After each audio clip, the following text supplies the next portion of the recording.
A very good morning, students, and to proceed with our discussion on the pain relievers, today I'll be trying to explain you about the narcotic analgesics. I have already talked to you about the NSAIDs in my previous session, and today I will be talking about the opioid analgesics, or they are also called narcotic analgesics. The aspirin-like drugs are called the non-narcotic analgesics because they do relieve the pain without sedation or drowsiness in comparison to the narcotic analgesics, which relieve the pain together with, they bring about drowsiness, they bring about sleep and stupor. Good morning, students, and I hope you are well locked up in your homes, and that is what our Honorable Prime Minister wants. So why not be comfortable inside our home and maximize our learning?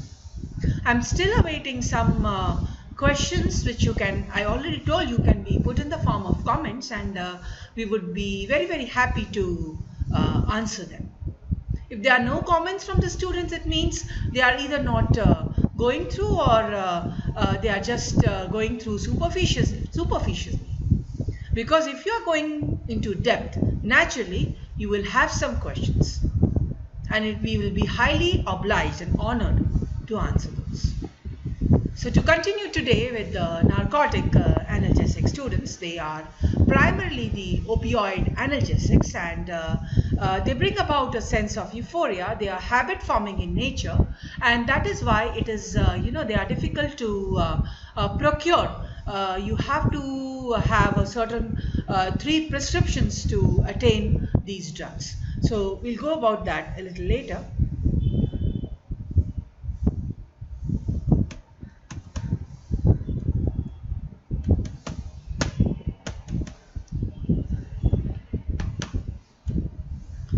Now while we're coming to the types of pain, I already told you there are a few types of pain. It can be a visceral pain, it can be a pain of ischemic origin, or it can be pain which is arising from the integumental structures. So if you talk about the visceral pain, it means a pain which is arising from a viscera, and it can be very severe. So we have the drugs of choice for them as opioids. It can be a pain of myocardial infarction, post-operative pain, severe burns, pain due to fracture of long bones. So here the drug of choice is going to be an opioid, and it could be a cancer pain. So drug of choice again would be an opioid. The pain of pulmonary embolism also, mind you students, is very severe, and it can be abolished by use of an opioid. Now the pain which is arising from the integumental structures, or which is called the somatic pain, and which does have some inflammation or inflammatory component, the drug of choice are the non-steroidal anti-inflammatory drugs. And this pain can be a type of headache, it can be a type of myalgia, it can be a toothache, or it can be a pain of arthritis. I would like to repeat the definition of pain here again, which is an unpleasant sensory and emotional experience associated with actual or potential tissue damage, or described in terms of such damage. As you know, there can be a pain which is called nociceptive pain, that is stimulation of the peripheral nociceptors by the pain mediators like substance P, prostaglandins, or bradykinin. Then there is another type of pain which is called neuropathic pain, and that is due to damage to the neural structures leading to neuronal supersensitivity. So neuropathic pain is not well relieved with the NSAIDs, neither it is well relieved with the opioids.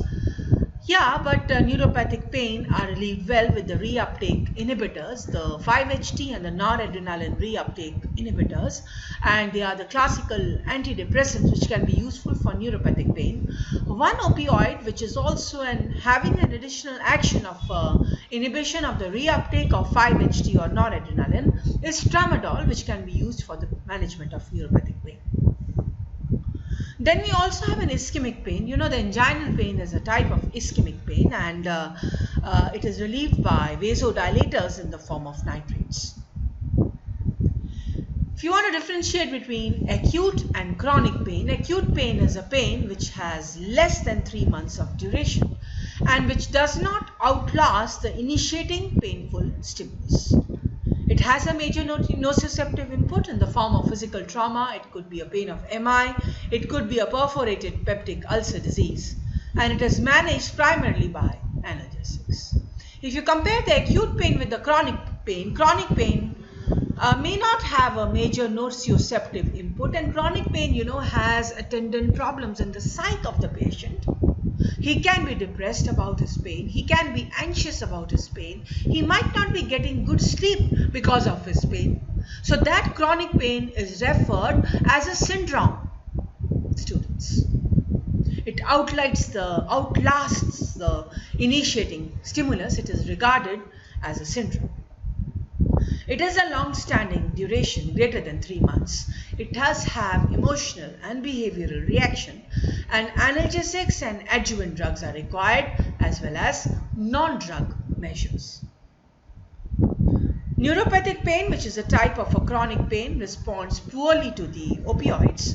And let us describe pain in a way John Milton, who wrote the book Paradise Lost, described it. He said that pain is a perfect misery, the worst of evils, and if excessive, overturns all patience. So pain has to be managed. No patient should wish death for himself or herself if the prescriber is not able to control his pain. Because as I told you, pain, when it becomes chronic, is a syndrome, and that invites a lot of anxiety, depression, and all these aspects in a patient. So let us see the positive side, the opioids. The opioids, they are natural in nature. They are derived from the plants, the papaver somniferum plant, and it has a seed which is called the poppy seed, and the juice of the poppy seed, it is used for making morphine. So among the remedies which have pleased Almighty God to give to man to relieve his sufferings, none is so universal and so efficacious as opium. So here even we come to know the importance of this drug, which is called morphine. The name morphine comes from the Morpheus, the Greek god of dreams. Because when you are taking morphine, you have a sense of stupor, a sense of tranquility, and that is why it is named after the Greek god Morpheus. Morphine was isolated by Sir Turner, and following that it was being used for pain relief, and also it was being abused as a drug of abuse. So let us go further, students. So these pictures show the plant of papaver somniferum. What does this show? This shows an hypodermic needle which might contain opioid-like substances which the drug abusers might self-inject themselves. Not only self-inject themselves, they can be inhaled also. They are so lipid soluble that they can be inhaled, and they can be absorbed by the nasal mucosa and directly enter the systemic circulation. And when they enter the systemic circulation, they have an immediate passage across the brain, and that brings a sense of euphoria and good feeling and a reward pathway. This is the crude opium. The juice of poppy dries up into something black, and this is the opium which has been purified. It becomes a white powder, and then it can be mixed with the solution and injected inside. This was the plant which is from which morphine is derived, is papaver somniferum. This is called the opium poppy. As you can see, this is the opium poppy, and the juice of this opium poppy gets dried up into something like black, and this is the raw opium juice. And the papaver somniferum plant not only contains morphine, but it also contains codeine. It was isolated. Morphine was isolated by Sir Turner in 1803. There's one semi-synthetic opioid which is partly available naturally. Partly it is acted upon in the laboratories and prepared. That is a heroin, which is diacetyl morphine. Heroin, you must be hearing about more heroin as being drug of abuse, or people have been caught with these many kgs of heroin worth these many rupees. Heroin is actually a drug of abuse, but yes, heroin can also be used as an analgesic when morphine fails, because heroin, you know, is 10 times more lipid soluble than morphine. It is more potent than morphine also. So it can be given in those patients who get inadequate pain relief with morphine, and heroin or diacetyl morphine can be part of the opioid rotating strategy. You know, one person does not have good pain relief with morphine, he might be put on heroin, and after a few days he might be put on methadone, he might be put on fentanyl. You know, this is a part of the opioid rotating strategy, which I'll be talking about in my later sessions on opioids. Remember that heroin is 10 times more lipid soluble than morphine, and that is why it becomes more a drug of abuse, because it has a higher penetrability across the blood-brain barrier, and having a higher penetrability across the blood-brain barrier means the reward pathways will be activated faster in comparison to morphine, and pleasurable effects will be perceived faster. I would make a generalized statement here that students, all the drugs which produce a sense of euphoria, which includes morphine, which includes cocaine, which include many other drugs, cannabis-like drugs, or these type of drugs, they always activate the reward pathways in the brain, the dopaminergic reward pathways. Yeah. This is again the plant of opium poppy, and these are some people, the picture is in black and white, so nowadays you cannot smoke opium freely like that. It is having legal implications, but here you can see here that at the time when people did not realize it, that it can be habit forming, it can be producing a sense of dependence, it can cause death due to respiratory depression. They were consuming it freely to get a sense of satisfaction, and that is what this picture shows. In the Civil War in the US, continuing with the history of morphine, students, the administration of soldier's joy often led to a disease which is called soldier's disease, because soldier's joy was eliminating their pain because of the war injuries, and soldier's disease means they became addicted to the use of morphine. Because soldier's disease meant the opioid addiction brought about by medication of chronic pain states arising from war wounds. So you can be asked sometimes a one marker, what's a soldier's joy and how it turned to be a soldier's disease, and which drug was responsible? It was morphine. Your session will be taken under the following objectives. We will be listing the receptors activated by the opioid analgesics and endogenous opioid peptides. You will identify the opioid receptor antagonists and mixed agonist-antagonist combinations. We'll also be talking about the main pharmacodynamic as well as the pharmacokinetic properties of these opioid agonist analgesics. We'll be enlisting their clinical uses. We'll be enlisting the main adverse effects of acute and chronic use of opioid analgesics. And we will also be enlisting the uses of opioid receptor antagonists. Now, coming to the terminology, the session is going to last about 3 sessions, students. So coming to the terminology, opium is a Greek word which means juice or the exudate from poppy. That is what it simply means. Opiate is a drug which is extracted from this exudate of poppy, and morphine and codeine both are opiates. What's an opioid? For the general terminology, I'll be referring the term opioid because it engulfs both natural, or it includes both natural or synthetic drugs that bind to the opioid receptors, producing agonistic effects. So morphine is an opiate as well as an opioid. Codeine is also an opiate as well as an opioid.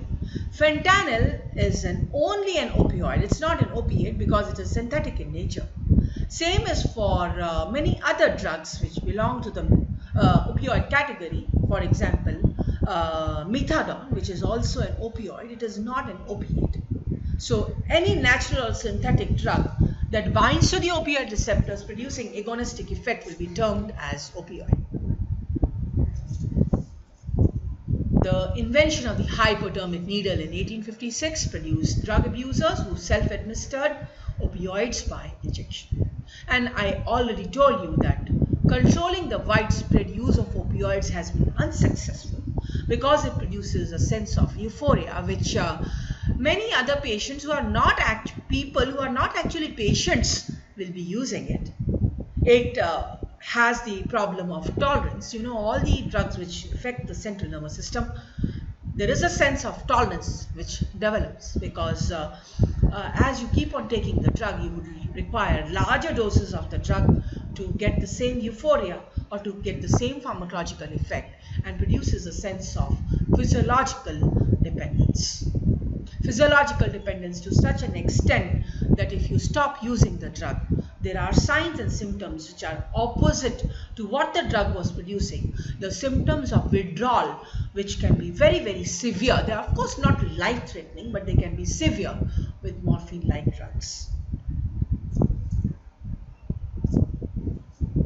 Let us talk about the positive aspects of morphine. Morphine is God's own medicine, and it remains the standard against which all drugs that have strong analgesic action can be compared to. Any new drug with a new mechanism of action will be compared to morphine with respect to pain relief. And this is a visual analog scale. Of course, it does not have any relevance at present to this talk. But you know, this is a scale which is used to measure pain relief. Pain is a very subjective component. It cannot be measured in a way blood pressure can be measured. It cannot be measured in a way blood sugar lowering effects can be measured, or blood lipid lowering effects can be measured, or many other such effects can be measured. Pain is very, very subjective in nature, and that subjectivity is both its plus point as well as its negative point. So if the patient is having an initial pain which is quite severe, ranging from 8, 9 or 10, if we are giving an analgesic and the pain relief comes to 1 or 2, that means you have produced a substantial improvement with respect to analgesic action. So this is the visual analog scale which is used to measure the improvement in the pain. And sometimes if the patient is illiterate, you know, you can be using these phases, or if the patient is a child, you know, you can use these phases to categorize his pain from unbearable pain, that is the worst extent, to no pain, that is signifying a good pain relief. How does this pain get relieved? What do the opioids do? What makes them the God's own medicine? What makes them relieve the most intense or the most severe pain? The answer is very, very simple, that these opioids, whether it is morphine, whether it is heroin, or whether it is fentanyl or meperidone or methadone or meperidine or pethidine, they have agonistic effect on the opioid receptors. These opioid receptors are G protein coupled receptors, and they are scattered in the central nervous system. They are present abundantly in the ascending pain pathway, and they are also present in the descending inhibitory circuits. Stimulation of these opioid receptors by the opioids given from outside, morphine or heroin, or the naturally occurring opioid ligands like endorphins, enkephalins, and dynorphins bring about pain relief. Mu is the most important receptor because although the pain relief is mediated by all the three receptors, we are coming to that slide shortly, but it is the mu receptor which, when stimulated, not only brings about pain relief, but it also brings about a sense of euphoria, and it is also linked to one of the most dangerous, life-threatening side effects of opioids, which are the respiratory depression. As far as the kappa receptor is concerned, it also mediates pain relief at both spinal as well as supraspinal level, and the delta receptor also mediates pain relief at the spinal as well as the supraspinal level. These receptors, I told you, are abundant in various brain regions and the spinal medulla. And they are also found in the periphery. If they are found in the brain and the spinal cord, they are also found in the periphery, in the gut. They are present in the intramural nerve plexuses that regulate the motility of the alimentary and the urogenital tracts. So if you are giving a mu agonist for pain relief, you are going to get a good pain relief in the person or in that patient. But at the same time, you are going to have decrease in the motility of the GIT, presenting itself as constipation, and decreased mobility across the urogenital tract, presenting as urinary retention. These become one of the side effects of these group of opioids. Let us now more delve into the mu, kappa and the delta receptor, and why not they are called just mu1, mu2, mu3, why they are named differently. The reason is they perform different actions, but one action is common amongst them, that they mediate spinal and supraspinal analgesia. They are all belonging to the superfamily of G protein coupled receptor. They don't belong to the ion channel ring receptor or the tyrosine kinase receptors or the nuclear receptors. They are belonging to the G protein coupled receptors. Where are the natural opioids present again? Let us repeat. In the juice of opium poppy, which is morphine and codeine, which are derived from that juice which I told you, which is derived from the opium poppy, and as endogenous endorphins. Now these endogenous endorphins are endorphins themselves, enkephalins and dynorphins. And these endogenous endorphins also can stimulate the mu, kappa and delta receptor. They give a pain cushion to the body. And when you are giving opioids from outside, if you are giving morphine to a patient, mind you, it is going to release much larger amounts of these endorphins in the brain. And these endorphins are also going to add up to the action of morphine. That is agonism at the mu receptor or the kappa receptor or the delta receptor and bring about pain relief. And these endogenous endorphins are not only released if we are giving exogenous opioids from outside, they are also released if you are feeling good from inside. That means if a prescriber prescribes placebo to a person for chronic pain, what is a placebo? A placebo is an inert substance in a garb of a medicine. So if placebos are given to the patient, patient feels, yeah, I am taking something for my pain. So automatically in the brain there is going to be release of these endorphins and which are going to participate in pain relief. So students, I want to tell you here that the placebos are not absolutely inert. Many, complementary or alternative therapies for pain relief, acupuncture and magnetic therapies and all these therapies, to a large extent physiotherapy also will bring about pain relief. And that they do by increasing or generating the production of endogenous endorphins in the person's own body. The person's own body guards the body against many influences, which could be a pain perception. Body has its mechanism to deal with it. So these opioids, they are present endogenously also. Now coming to the classification of the opioids based on the source, we'll be classifying them based on the source, and in the later part of my session we would be classifying them based on their receptor agonism. So if they are classified based on their source, it becomes a natural source, which is a plant source here, morphine and codeine. Semi-synthetic opioids, that means they are partly synthesized in the laboratory, diacetylmorphine and codeine. And synthetic opioids, pethidine, fentanyl, methadone, dextropropoxyphene and tramadol. They are purely synthetic in nature and collectively they can be called as opioids, opioid agonists. Now let us have little more understanding of the receptor subtypes. I told you all the three receptors They mediate central analgesia, supraspinal and spinal analgesia, but over and above the mu mediates sedatory effects of these agonists. It mediates euphoria. I forgot to write here. It also is a receptor which participates in inhibition of the respiratory center. That means mu receptor stimulation is going to bring about respiratory depression. Of course, it is going to bring about good amount of supraspinal and spinal analgesia. It is going to bring about a decrease in the GIT transit in the periphery, and it is also going to modulate the release of some hormones and neurotransmitter releases, and the natural ligand which is present already in the body for it is endorphin, which has the maximum affinity for the mu receptor, followed by enkephalins and dynorphins. If you see the delta receptor, it is also participating in supraspinal and spinal analgesia, and the natural ligand here it is enkephalin, endorphin and dynorphins.